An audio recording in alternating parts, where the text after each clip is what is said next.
I let my brother's fiancée stay with us after he got deployed. She always looked at me a bit too long, but I ignored it. One night, my husband said he was working late. She said, "I'm going out too." I followed them both. They met at a park. He held her face like he used to hold mine. I filmed everything and waited for my brother's video call. When he answered, I said, "You might want to see this before the wedding." He cancelled the wedding that night. I filed for divorce the next morning. My younger brother Kyle was getting ready for his second deployment. Army. He's been in for almost 8 years. He's the kind of guy who takes care of everyone.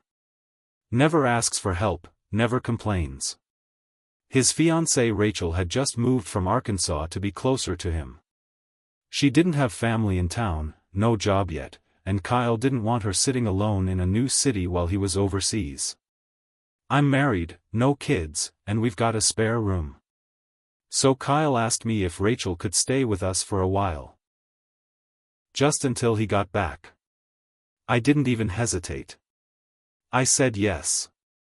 She moved in 2 weeks before he left.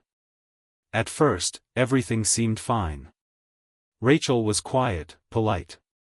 She offered to cook, cleaned up after herself, made friendly conversation. Nothing big. My husband, Brandon, didn't seem to mind either. We've been married 6 years. Things were comfortable, if a little boring. He worked long hours as a contractor, sometimes on weekends. I work from home doing paperwork for an insurance agency, so I'm around the house a lot. But after a few days of Rachel living with us, I started noticing small things. I caught her watching me.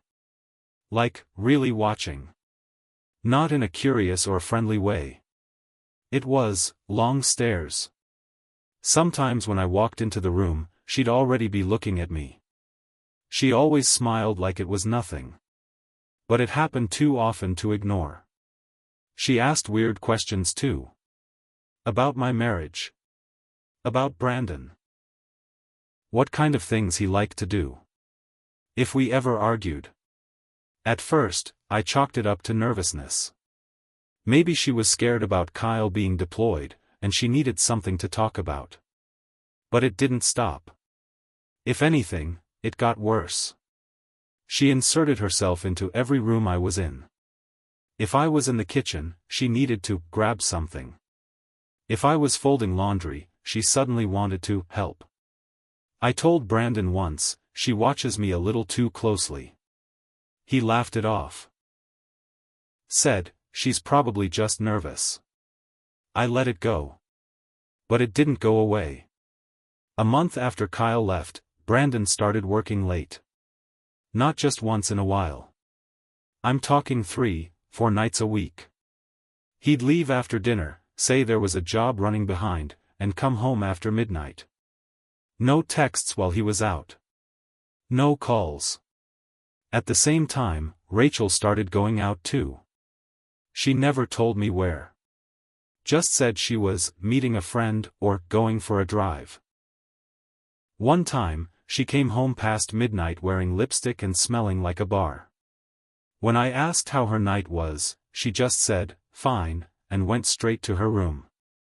I didn't want to believe what I was starting to think. I kept telling myself I was paranoid. That I was making something out of nothing. But something changed that night. It was a Wednesday. Brandon got home around 6 p.m., grabbed something quick to eat, and then said, "I have to go back to the job site. Emergency with the wiring." I looked at the clock. It was already dark outside. At this hour? He didn't even make eye contact. Just mumbled, "It won't take long." He walked out the door. 5 minutes later, Rachel came downstairs. She was dressed like she was going out, tight jeans, nice top, full makeup. She acted surprised when she saw me on the couch. "Oh. You're still up," she said. "I live here," I answered flatly. She laughed like I was joking. "I'm going out too. Won't be late." She left. No explanation. That was it. Something snapped in me. I knew. I didn't have proof, but I knew. I grabbed my keys and followed her. I kept a few cars back. My heart was pounding the whole time. I was sweating, gripping the wheel, not even sure what I'd do if I caught them together. She didn't drive far. Just about 10 minutes away, to a quiet park. Veterans Memorial Park. I pulled into the lot and parked where I had a clear view, but where no one could see me. Rachel walked to a bench under a light.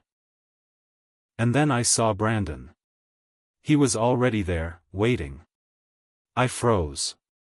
It felt like someone kicked me in the stomach. He walked up to her and touched her face, both hands on her cheeks. He used to do that to me.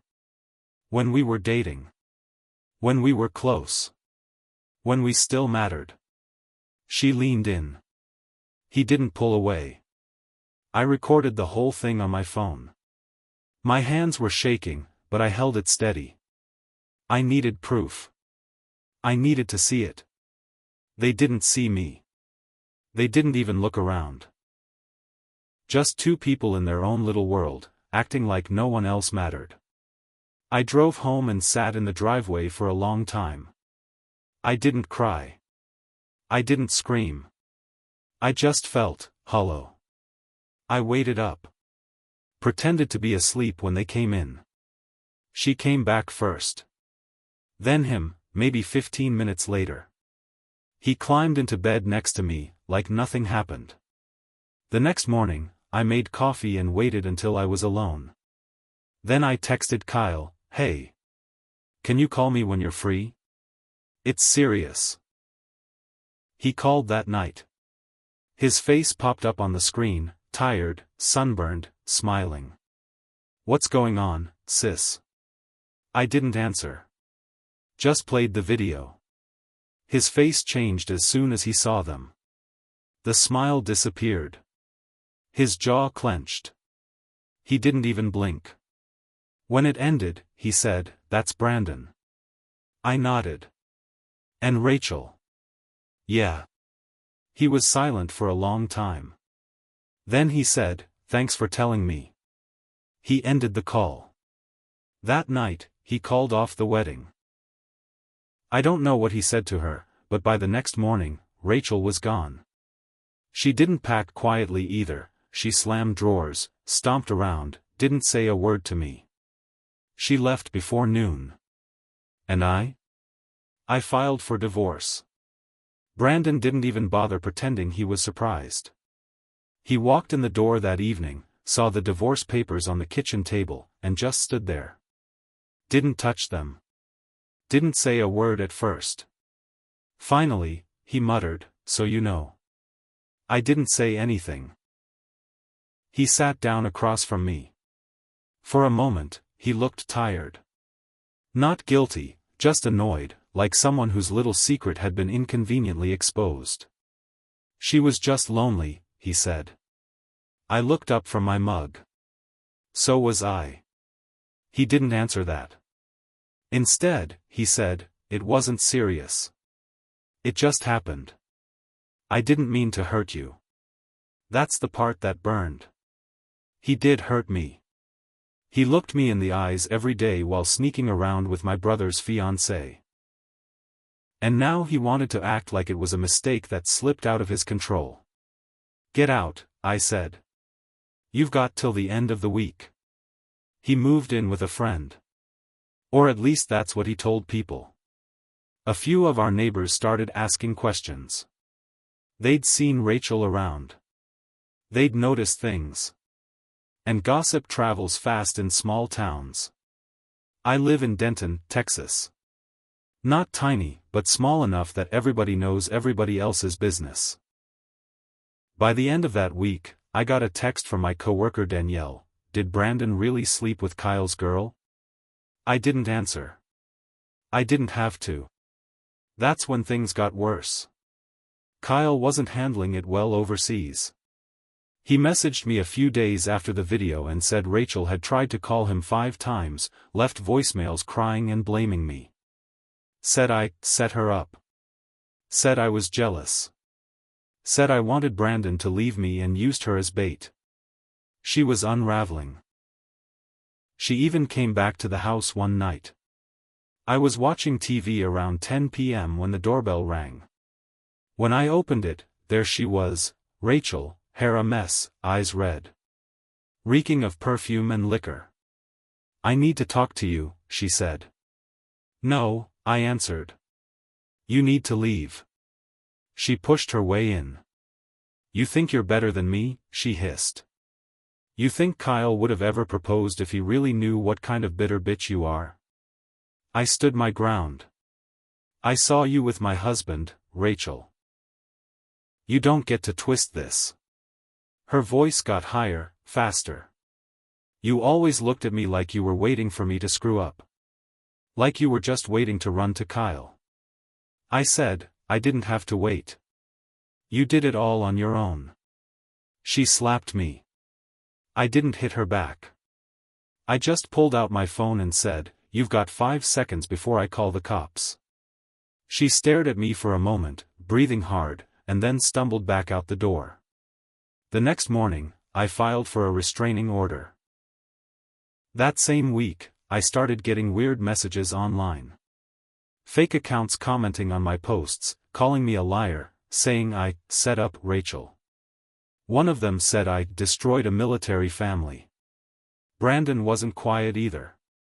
Word got around that he was telling people I manipulated the situation to make him look bad. That our marriage had been over for a while, and I just used Rachel as an excuse to pull the plug. He even tried to talk to my parents behind my back. Told them I was losing it. That I was vengeful, and made the whole thing bigger than it needed to be. My mom called me crying. "He said you've been cold for years," she whispered. I laughed bitterly. "Did he also tell you whose face he was holding at the park?" There was silence. Then, softly, "No. He didn't say that." I sent her the video.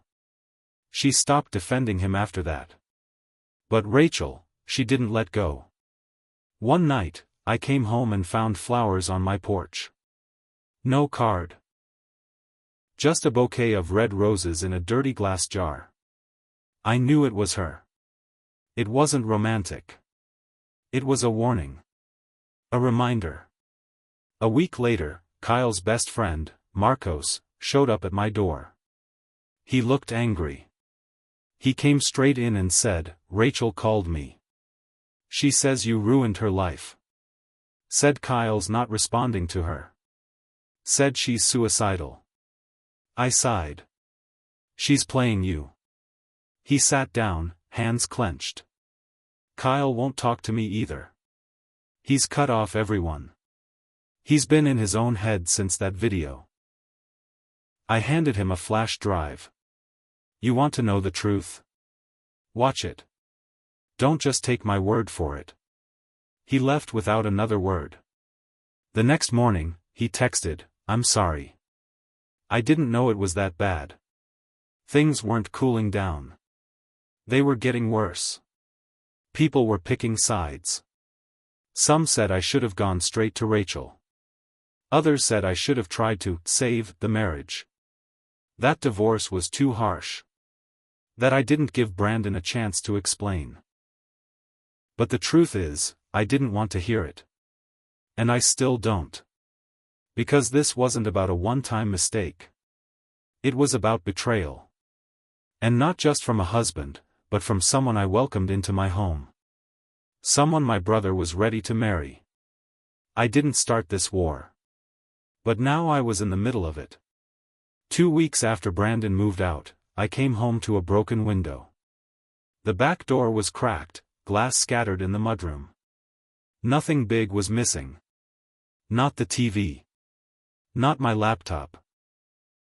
But someone had gone through my bedroom, drawers pulled out, boxes dumped, photos thrown on the floor. My wedding photo had been torn in half. I knew who it was. But when I called the cops, they just nodded and took a report. No forced entry, they said. Probably kids. Probably nothing. I mentioned Rachel. The officer raised an eyebrow. You think she broke in? I said, I know it. But without proof, nothing came of it. That same night, I checked my email and found a message from a burner account. Bet you feel so high and mighty. Wait until people know what you did. I didn't know what it meant. At least not then. 2 days later, my boss pulled me aside on a Zoom call. Hey, he said, awkwardly. Someone sent a link to your personal page. It's, well, there's a lot of drama. I just want to make sure you're okay. I clicked the link. It went to a Facebook group called Military Wives Speak Out. Someone had posted screenshots of my profile, along with a message that said, not everyone is who they pretend to be. This woman destroyed a military engagement and blamed the bride-to-be. Classic narcissist move. There were hundreds of comments. Some anonymous, some real names. A few stuck up for me. Most didn't. One said, I heard she was sleeping with her brother's best friend and made it all up. Another, sounds like projection. Probably jealous of the younger girl. And then one more. Word is her marriage was on the rocks for years. Don't fall for the act. It felt like a gut punch. These people didn't know me. Didn't care. They were just feeding off the story. That's when I knew Rachel wasn't done. Not even close. She wanted to take me down, professionally, personally, publicly. And she had help. I started digging. I found an account that had been tagging me in photos, old ones, from years back, before I even met Brandon. Photos from college. Party photos. One caption said, looks like she's always been the type to take what isn't hers. And the account was run by Brandon's sister, Chelsea. We were never close. She never liked me. But we stayed civil. I guess not anymore. I messaged her, why are you doing this? She replied, should have kept your mouth shut. Should have worked things out like an adult. But now? You dragged my brother through the mud. And you think you're some kind of victim? I blocked her. Then I changed all my passwords, made everything private, and deactivated my Facebook. But the damage was already done. My job kept me, but I was put on reduced hours, while things blew over. I stopped hearing from mutual friends. Even people I thought were solid. Only Kyle kept in touch. And barely. Then one day, he messaged me out of nowhere, I'm coming home early. I stared at the screen. Why? I asked. He didn't answer right away. Then he replied, Rachel's pregnant. She says it's mine. I dropped the phone. I stared at the message. Rachel's pregnant. She says it's mine. I didn't believe it. Not even for a second. But I didn't say that to Kyle. I just said, do you? His reply came fast, no. But she's got people in her ear now. Saying I abandoned her. That she's the victim. She's pushing for a paternity test. I told her I'd do it when I get back. I didn't sleep that night. I just lay there, playing every scene in my head. The night at the park. The slaps of betrayal. The faces of people who turned against me. The ones who smiled to my face but called me a liar behind my back. I was tired of taking the high road. Tired of waiting for things to get better. It was time to finish this. The first thing I did was call Marcos, Kyle's best friend. The one who'd believed Rachel at first, but had seen the video. I asked him if he could do me a favor. Anything, he said. Get me access to Rachel's car, I said. I just need 5 minutes. And a glove box. He hesitated. You think she's hiding something? I said, no. I know she is. Rachel had never been smart with secrets. She always thought charm could cover up her trail. But I remembered something from the night I followed her. She kept checking a folded piece of paper before getting out of the car. I didn't know what it was then. I had a feeling now. Marcos gave me the time and place. He said Rachel was still driving Kyle's old car while he was away. Said she kept it parked behind a nail salon she visited weekly. He stalled her inside while I went out back. Glove box. Bottom layer. Taped underneath. It was a receipt. A clinic. Date, 2 weeks before the night in the park. Procedure, termination. The breath left my lungs. Rachel had been pregnant before. With someone else's baby. She'd ended it just before she started claiming she was pregnant with Kyle's. I took a photo. Front and back. I made sure the date and name were clear. I also took something else. A spare burner phone she kept in the glove box. I don't know why she had it, but I had a guess. Back home, I charged it. When it powered on, my hands were sweating. There were texts. Dozens. Between her and Brandon. Most were short. Late-night check-ins. Meet-up spots. Dirty talk. One caught my eye. You think she suspects anything? Brandon, not yet. But she's too soft. She'll keep quiet. Just play nice. Then another, Rachel. Once Kyle's gone, we'll figure out the rest. Brandon, you and me. Finally. That was it. That was my match to light the fire. I sent everything to Kyle. The photos. The texts. The clinic receipt. I sent it with one message: here's what she really wanted. He didn't reply for 2 days. Then came a single line: I'll handle it. She won't see it coming. A week later, Kyle came home. He didn't tell anyone. Didn't go to Rachel. Didn't even come see me at first. He filed a restraining order on Rachel. Then, through a lawyer, he had her served with papers demanding a paternity test through the court. No more games. But the best part? He posted everything online. On his page. Not mine. Not anonymously. He wrote, I was going to marry this woman. She cheated with my sister's husband. She lied about a pregnancy. She lied about everything. Here's the truth. He uploaded the video. The texts. The receipt. Even her messages to other men. It went viral. Fast. Rachel's name became a joke. People who defended her went quiet. Brandon? He lost clients. Fast. Most of his business came through word of mouth.